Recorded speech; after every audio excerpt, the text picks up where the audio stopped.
Selamat pagi Ibu dosen dan teman-teman. Saya Octavianus Talo dengan NIM 1801150006 kelas A. Kali ini saya akan menjelaskan tentang tugas-tugas perkembangan remaja.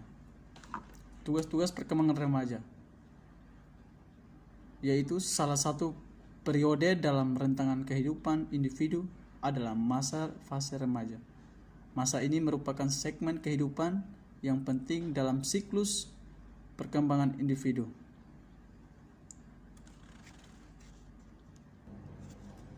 Secara rinci, Hafigus pada tahun 1961 menjelaskan bahwa tugas-tugas perkembangan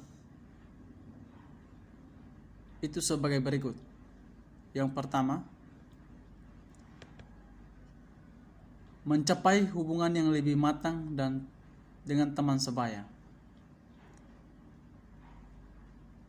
Hakikat tugas tujuan: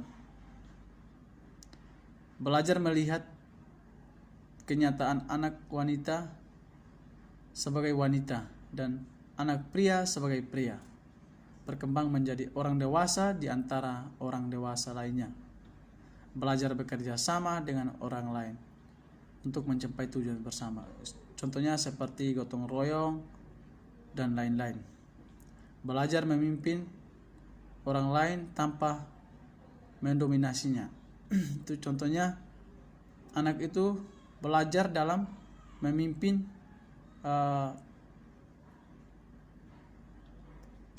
tanpa mendominasi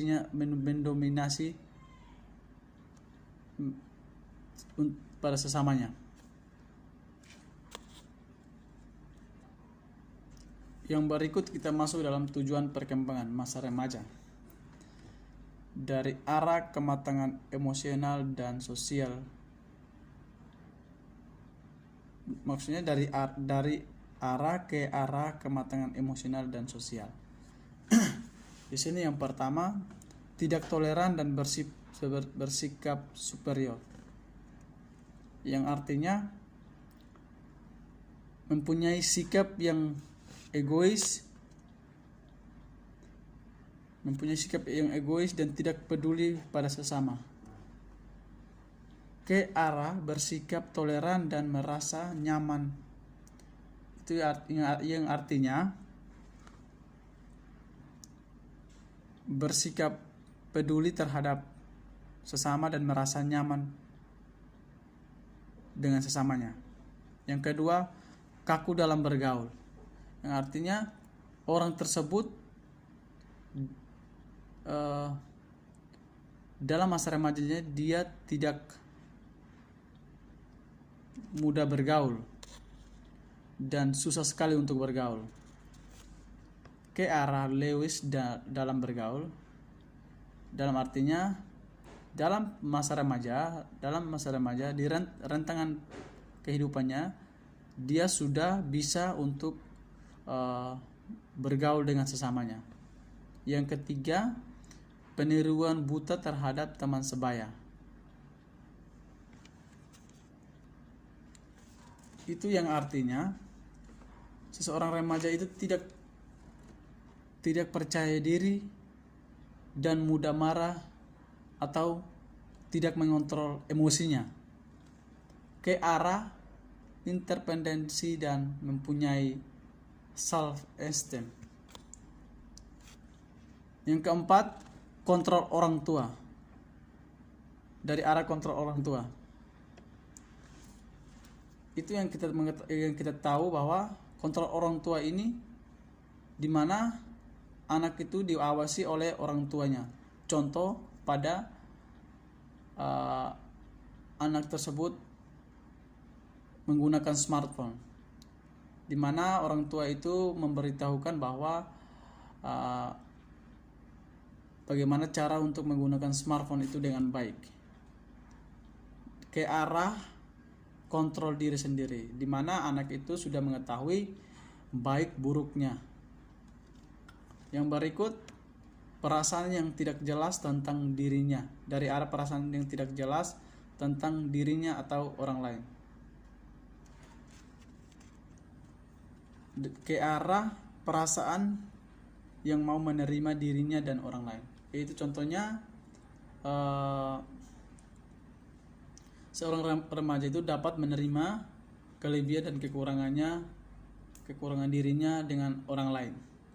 Yang berikut, kurang dapat mengendalikan diri dari rasa marah, yaitu yang artinya seorang remaja itu dia tidak mengontrolkan dirinya dalam rasa marah. Dia ketika dia marah, dia langsung loss untuk marah seenak-enaknya, ke arah mampu menyatakan emosinya secara konstruksi dan kreatif. Nah, dalam yang mampu menyatakan emosinya itu yang artinya ketika dia mampu mengontrolkan emosi dengan cara marah atau dia emosi, tetapi dia menggunakan cara yang kreatif untuk marah pada seseorang. Dalam perkembangan dan memilih untuk mempersiapkan karir atau pekerjaannya. Yang artinya ini di mana anak remaja itu mempersiapkan diri untuk dalam hidupnya dan tanggung jawabnya.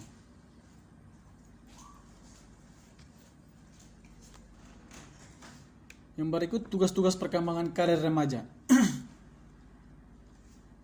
Kita membahas pengetahuan.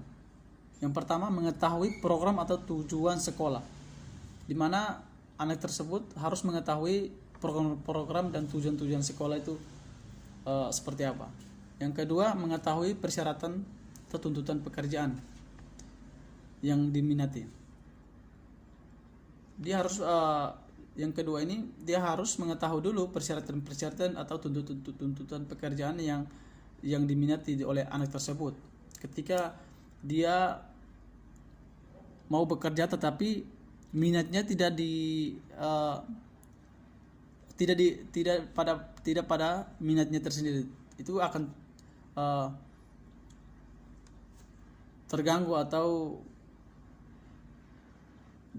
terganggu dalam pada pekerjaannya. Yang ketiga, mengetahui gaji dan pekerjaan yang diminati. Sebelum kita masuk dalam pekerjaan tersebut, kita harus tahu dulu bahwa yang dalam pekerjaan yang kita minat ini gajinya berapa.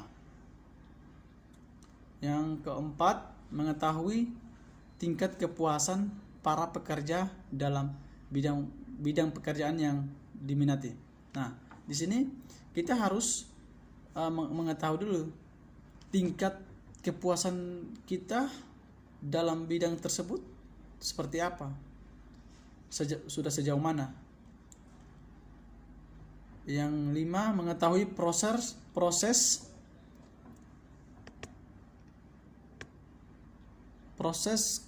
kenaikan pangkat dalam pekerjaan yang diminati. Nah, di sini juga kita harus tahu bahwa pekerjaan yang kita minati ini kita harus tahu proses kenaikan pangkat, proses kenaikan pangkat yang kita minati dalam pekerjaan ini. Yang keenam, mengetahui tugas-tugas pokok yang harus kita kerjakan, yaitu dalam pekerjaan ini kita harus tahu tugas-tugas pokok apa yang harus kita kerjakan. Yang ketujuh, mengetahui keterampilan, keadilan yang dituntut atau diperlukan. Di sini kita tahu dulu bahwa keterampilan, keadilan apa yang dituntut atau diperlukan yang kita siapkan itu. Yang berikut, mengetahui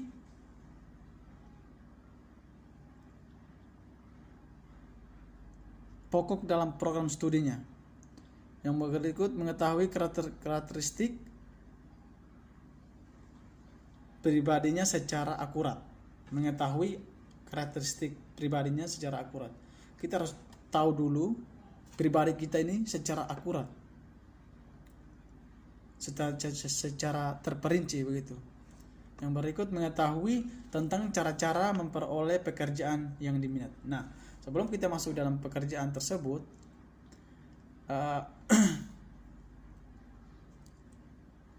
tugas kita itu untuk mencari tahu cara-cara memperoleh cara-cara untuk memperoleh pekerjaan yang kita minat ini. Yang berikut mencapai jaminan kemandirian ekonomi, yang artinya di mana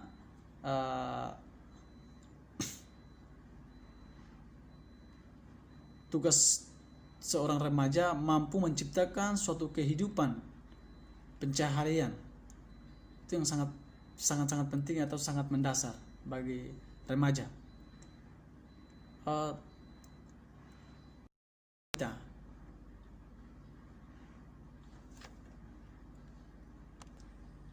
Nah, yang berikut memperoleh seperangkat nilai dan sistem etika sebagai petunjuk atau pembimbing dalam bertingkah laku. Nah, di sini seorang remaja harus mempunyai nilai dan sistem etikanya yang baik atau sebagai petunjuk dalam pembimbing bertingkah laku.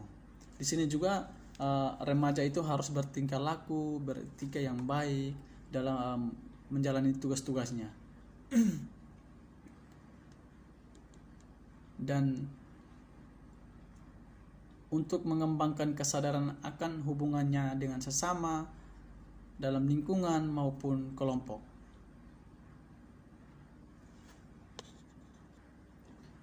Di sini kita masuk dalam nilai-nilai keyakinan dalam pendalaman. Nilai-nilai agama atau keyakinan.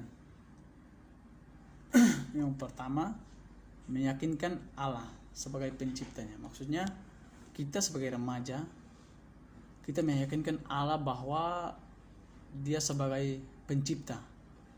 Yang kedua, meyakinkan bahwa agama sebagai pedoman hidup. Nah, di sini juga kita sebagai remaja meyakinkan bahwa agama itu sebagai pedoman hidup yang selalu kita anuti. Yang ketiga, meyakinkan Allah bahwa Allah Maha melihat terhadap semua perbuatan gerak-gerik manusia. Nah, di sini kita tahu bahwa pergerakan-pergerakan manusia itu dilihati oleh Allah, dan semua perbuatan yang kita lakukan itu sebelum kita melakukan itu sudah Allah atau Tuhan sudah mengetahui semuanya. Yang berikut meyakinkan hari akhirat sebagai hari pembalasan amal bagi manusia di dunia. Nah, di sini juga kita tahu bahwa hari akhirat ini hari yang sebagai hari pembatasan amal manusia di dunia.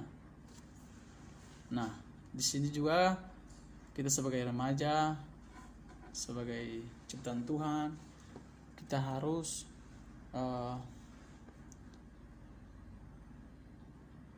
membuat hal-hal yang baik di dunia. Yang berikut meyakinkan bahwa Allah Maha Penyayang dan Pengampunan.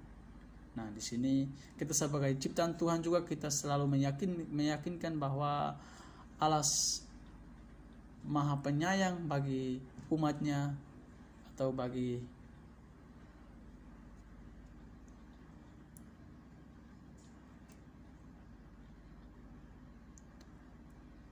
umatnya dan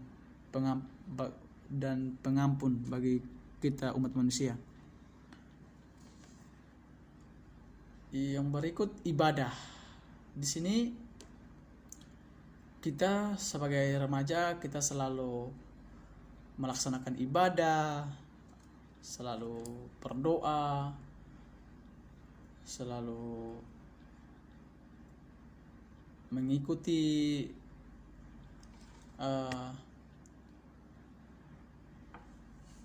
doa-doa di dalam lingkungan. Yang berikut membaca kitab suci dan mendalami isinya. Nah, kita sebagai remaja kita harus sering-sering membaca kitab suci dan mendalaminya, isinya seperti apa, agar kita juga bisa tahu bagaimana di dalam kitab suci itu mengajarkan hal-hal yang baik dan benar. Yang ketiga, mengendalikan diri atau hawa nafsu dari sikap dan perbuatan diharamkan. Nah, di sini kita sebagai remaja kita harus mengendalikan hawa-hawa nafsu atau godaan dari sikap perbuatan kita yang selalu diharamkan oleh Tuhan. Jangan mencuri, jangan berbuat zina, atau selain sebagainya. Bersikap hormat kepada kedua orang tua atau orang lain. Nah, di sini kita sebagai remaja kita harus bersikap hormat kepada kedua orang tua atau orang yang lebih tua dan kepada orang lain. Kita sebagai anak remaja kita harus bersikap sopan santun terhadap orang lain, siapa saja. Yang kelima, menjalani silaturahmi dengan saudara atau orang lain. Nah, di sini juga kita sering menjalani silaturahmi bersama keluarga, saudara, kerabat atau teman, bahkan orang lain. Yang keenam, bersyukur pada saat mendapatkan nikmat. Nah, di sini juga kita jangan lupa bersyukur, karena apa yang Tuhan berikan itu sudah Tuhan rencanakan. Jadi kita harus bersyukur ketika kita mendapatkan nikmat atau berkat. Yang ketujuh, bersabar pada saat mendapatkan musibah. Nah, di sini kita sebagai manusia biasa, remaja, kita selalu mendapatkan musibah, dan kita tahu bahwa di balik musibah itu ada sesuatu yang Tuhan rencanakan, yang Tuhan siapkan. Kita harus sabar untuk menjalaninya. Yang kedelapan, memelihara kebersihan diri dan lingkungan. Nah, di sini kita sebagai anak remaja kita harus memelihara kebersihan di lingkungan, di rumah, di lingkungan maupun di masyarakat kita. Kita harus selalu aktif dalam untuk melakukan kebersihan. Yang berikut, memiliki etos belajar yang tinggi. Nah, di sini kita sebagai anak remaja, sebagai masa dalam pertumbuhan kita harus memiliki niat, memiliki kemampuan untuk belajar yang tinggi. Oke, baik. Dari penjelasan saya dalam penjelasan saya tentang tugas-tugas perkembangan remaja, mohon maaf jika dalam penjelasan saya kurang. Saya mengucapkan terima kasih. Shalom, selamat pagi untuk kita semua.